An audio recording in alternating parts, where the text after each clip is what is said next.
चलो अब हम लोग स्टार्ट करते हैं आज की क्लास अध्याय 10 क्लास 10 का जो है प्रकाश का परावर्तन तथा अपवर्तन। ये प्रकाश का परावर्तन तथा अपवर्तन न्यू सिलेबस में अध्याय 9 बना है और जो 2023 की सिलेबस आई है उसमें अध्याय 9 में है, लेकिन हमने पुराने सिलेबस से ही पढ़ा रहे हैं क्योंकि नया बुक अभी तक नहीं पहुंचा है, इसलिए हम लोग प्रकाश का परावर्तन तथा अपवर्तन क्लास 10 अध्याय 10 में बताएंगे। अध्याय 10 में इसलिए बता रहे हैं क्योंकि आपका जो भी नए सिलेबस में आया है बस वही चीजें डिफाइन करेंगे और जो चैप्टर नंबर 5 को हटा दिया गया इसी की वजह से ये अध्याय 9 बना। अच्छा, हम लोग जानते हैं कि ये प्रकाश का परावर्तन तथा अपवर्तन क्यों बना, इस चैप्टर को क्यों रखा गया, इस चैप्टर का टाइटल, इस चैप्टर का नाम इसको क्यों रखा गया, तो इसके बारे में हम लोग जानेंगे। जब भी कोई चैप्टर का नाम रखा जाएगा तो उस चैप्टर के बारे में मतलब जो नाम है उसी चीज के बारे में नीचे डिफाइंड है। कहने का मतलब है कि यहाँ प्रकाश यानी कि इस चैप्टर में पूरा प्रकाश के बारे में बताया गया। प्रकाश क्या होती है, सबसे पहले ये जानेंगे कि प्रकाश क्या होती है। प्रकाश बाबू, जो हम लोग जब भी कोई वस्तु को देखते हैं तो हमें प्रकाश की जरूरत होती है क्योंकि हमारे आईज में प्रकाश नहीं है, इसलिए हम लोग अंधेरे रूम या तो कहीं भी नहीं देख पाते हैं। जहां प्रकाश होती है, प्रकाश आती है किसी वस्तु पर टकराती है और टकराने के बाद जब रिफ्लेक्स होती है, रिफ्लेक्शन करता है, परावर्तन करता है और परावर्तन करने के बाद जब मेरी आंखों तक वो प्रकाश आती है तब हम जाके उस वस्तु को देख सकते हैं। इसका मतलब कहने का मतलब है कि प्रकाश क्या है, प्रकाश एक माध्यम है, क्या है, एक स्रोत है, एक ऊर्जा है, क्या है, एक ऊर्जा, एक एनर्जी बोला जाए, यानी ये क्या है, एक एनर्जी है, एक ऊर्जा है। यानी ये ऊर्जा किसी भी स्रोत से निकलती होगी, या तो टॉर्च से निकलती होगी, या तो सूर्य से निकलती होगी, या तो और जो हम लोग कृत्रिम चीजें बनाते हैं उससे निकलती होगी। और वह प्रकाश जैसे निकलती है, निकलने के बाद वस्तु पर टकराती है, वस्तु से रिफ्लेक्स होती है और रिफ्लेक्स होने के बाद मेरी आंखों तक पहुंचती है, तब जाकर उस वस्तु को हम देख सकते हैं। और जब तक प्रकाश नहीं आती है कहीं से तब तक हम किसी वस्तु को नहीं देख पाते हैं, अंधेला हो जाता है क्योंकि मेरी आंख में प्रकाश नहीं है। तो सबसे पहला चलते हैं, आज की टॉपिक है प्रकाश के बारे में बताएंगे, फिर परावर्तन और फिर अपवर्तन। ये तीन चीजों से मिलकर इस चैप्टर बना है। चैप्टर बड़ी है, कोई दिक्कत नहीं है, लेकिन बहुत ही इजी चैप्टर है, केवल साथ मिलकर पढ़ोगे बहुत ही आराम से पढ़ सकता है। तो सबसे पहला टॉपिक तुम्हारे बीच आएगी प्रकाश, यानी प्रकाश किसे कहते हैं, प्रकाश किसे कहते हैं, ये पहला टॉपिक तुम्हारे बीच बना। प्रकाश किसे कहते हैं, क्योंकि चैप्टर के नाम प्रकाश है तो प्रकाश के बारे में हम लोग जानेंगे प्रकाश किसे कहते हैं। अभी हमने क्या बोले, किसी भी स्रोत से निकलने वाली ऊर्जा, किसी भी स्रोत से, यानी ऊर्जा ही है, प्रकाश क्या है, ऊर्जा है। तो हम लोग बोल देंगे कि वैसे प्रकार की ऊर्जा जो कहीं से भी निकल के किसी वस्तु पर टकराती है और वस्तु को हम आराम से देख सकते हैं, तो इसी को हम क्या कहते हैं, प्रकाश। जैसे भी लाइट लगी हुई, अभी हम लोग जो आपस में देख रहे हैं किसकी वजह से देख रहे हैं, प्रकाश की वजह से देख रहे हैं। अभी सारा चीज जो ये बोर्ड पर हम लोग ये काला काला अक्षर देख रहे हैं किसके वजह से, प्रकाश की वजह से। आखिर यदि प्रकाश नहीं होगा, लाइट नहीं जलेगी तो हमने ये कुछ नहीं देख पाएंगे, ना ही ये व्हाइट बोर्ड देख सकते हैं, ना ही ये लिखा हुआ चीज देख सकते हैं, ना ही कोई भी चीज देख सकते हैं। तो सबसे पहला चीज है प्रकाश क्या है, तो हम लोग आराम से बोल सकते हैं कि वैसे प्रकार के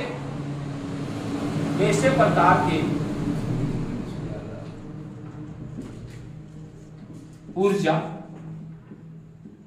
वैसे प्रकार की ऊर्जा जिसकी सहायता से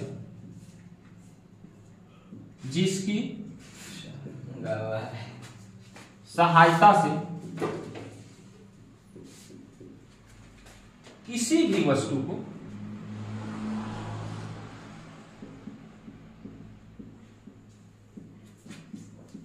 देख सकते हैं,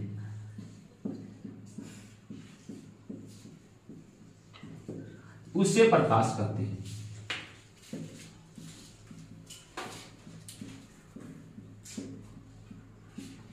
यानी प्रकाश एक ऊर्जा है जिसकी सहायता से किसी भी वस्तु को हम आराम से देख सकते हैं, उसे हम क्या कहते हैं, प्रकाश कहते हैं। यानी ऊर्जा को ही हम क्या कहते हैं, प्रकाश कहते हैं। तो ये चीज है प्रकाश का टॉपिक और प्रकाश का मेन आंसर यही है। उसके बाद हम लोग जानेंगे कि भैया प्रकाश की गमन, यानी प्रकाश जो है तो एक जगह से दूसरी जगह जाती होगी। मान लेते हैं यहाँ टॉर्च जलाते हैं तो केवल टॉर्च में ही प्रकाश नहीं, बल्कि जब जलाते हैं तो प्रकाश उस टॉर्च में बहुत दूर तक जाती है। तो जो प्रकाश है, इसका मतलब है कि प्रकाश की गति भी होगी, प्रकाश भी चलती होगी, प्रकाश भी किसी पथ पर जाती होगी।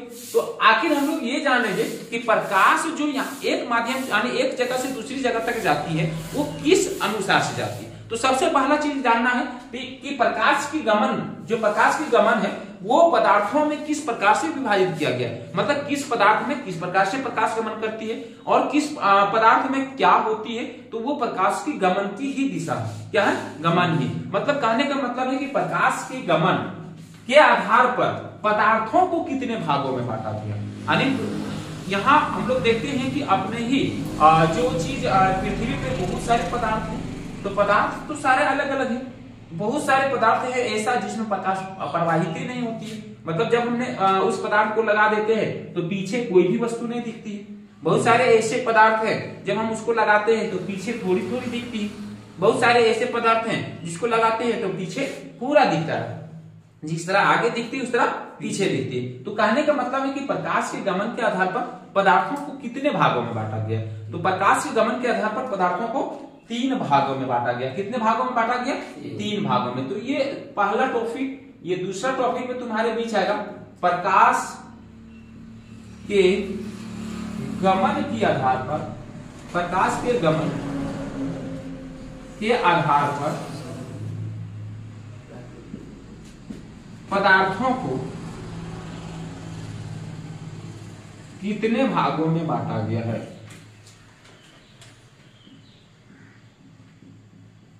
कितने भागों में बांटा गया है। अभी हम क्या देखें कि 3 भागों में बांटा गया। 3 भागों में यानी किस प्रकार से बांटा गया होगा। तो आराम से इसका पहले आंसर लिखते हैं। प्रकाश के गमन के आधार पर, प्रकाश के गमन के आधार पर पदार्थों को 3 भागों में बांटा गया।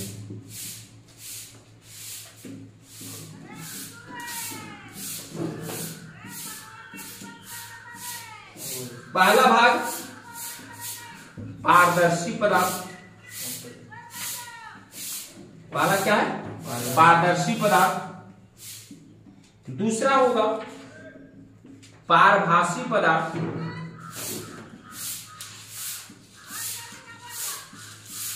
तीसरा है अपारदर्शी पदार्थ।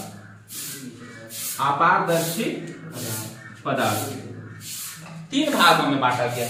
पहला पारदर्शी पदार्थ, दूसरा पारभासी पदार्थ और तीसरा अपारदर्शी पदार्थ। यानी इस तीनों पदार्थों में, यानी इस प्रकार के पदार्थों में प्रकाश की गमन की दिशा किस तरह है, यानी प्रकाश कैसे प्रवाहित करती है। तो सबसे पहले एक एक करके हम लोग थोड़ा सा देख लेते हैं, उसके बाद इसको लिख लेंगे।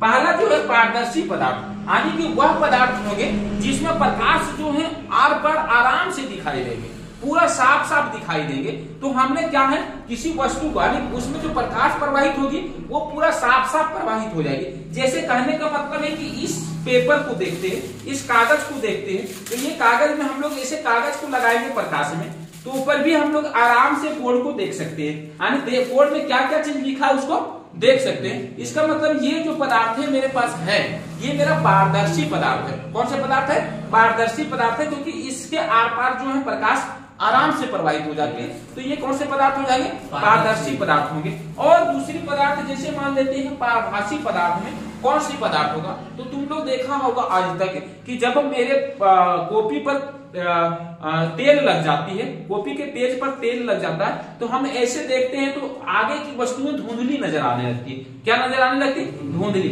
या तो गंदा पानी लेते हैं और गंदा पानी में यदि सिक्का डाल देंगे या कोई भी वस्तु डाल देंगे तो उसको देखेंगे तो बहुत धुंधली नजर आती है।